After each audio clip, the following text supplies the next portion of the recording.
कॉलेजमध्ये एक सर नुसतं तोंडाकडे पाहून हसत होतो भाऊ. म्हणलं ह्यो काय पोरगी बिरगी देतो का आता आपल्याला. मग नंतर लोकेशन लागलं की आपल्या आणि 2 कार्यकर्त्यांचं नाव डायरेक्ट कॉलेजच्या ब्लॉक लिस्टमध्ये टाकून दिलेलं. इतना चुभने लगा हूं सबको. तर नमस्कार मंडळी, स्वागत आहे तुमचं आपल्या नवीन एका ब्लॉगमध्ये. सरांनी एक ते इतकं माहिती दिलं ना, लेट गेलं तर म्हणतो लेट कमून आले आणि लवकर गेलं तर डायरेक्ट असेंब्लीला समोर गेलो.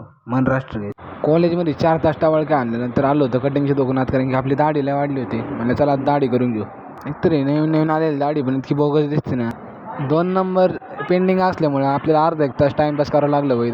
कुठे भाऊ नाही काकांची दाढी करत आता. म्हणजे लवकर कर भाऊ, आपल्याला उशीर होतो एक तर घरी जायला.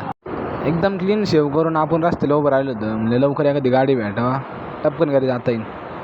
आपल्याला घरी जायला तर काकाची गाडी भेटली होती, पण काका एका माणसं गाडी चालवतो गप्पा मारत होते.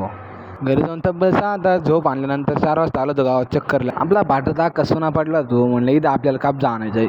त्या तो आपला कार्यकर्ता गांजा भुकून उभं राहिलं वाटतं. आता आपला भाटा अख्खा मोकळा पाडलाय. म्हणलं आपण तरी कशाला तरी थांबू. म्हणलं चला आता टप्पन घरी जाऊ. गडकरी साहेबांच्या भूमिपूजनानंतर आपल्या नगर मनमाडचं काम एकदम तब्बल अंतिम टप्प्यात आलं होतं. आता इथून पुढे डायरेक्ट नगर मनमाड हायवेवरती गाड्याने चालणार, डायरेक्ट विमानं चालणार आहे. विमानं चिंचले भाटर विमानं एकदा लँडिंग केली का डायरेक्ट रात्यावर जाऊन थांबणार.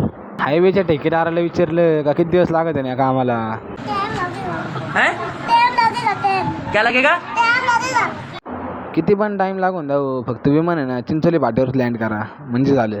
ते हायवेचं काम तर मी मात्र व्हायला बसलो भाऊ. तोवरपर्यंत पब्लिक तुम्ही फॉलो करून घ्या. चला तर पब्लिक, भेटू पुढच्या ब्लॉगमध्ये.